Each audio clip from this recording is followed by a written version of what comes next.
කියන දැඟලිල්ල ටිකක් ඇහැ පියාගත්ත විතරයි. ආවා විතර වද දෙන්න. දැනන්න පාච්චි. තාත්තයි ඔන්න කියන්න.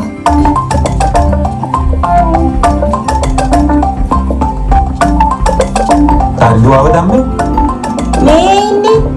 මේ තාත්තා හොයනවා. ඇයි සමන්ති නැන්දලා පොසල් ඉඳලා දැම්මේ? කියනවා. සමන් කතරේ.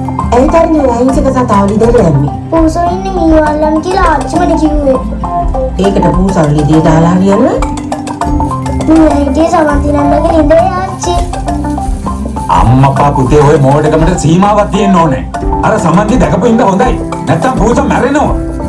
ආරිනේ අම්මා එළවැසි වුණාම පැටි ආහාරක් පැටියෙක් වෙන්න බෑ.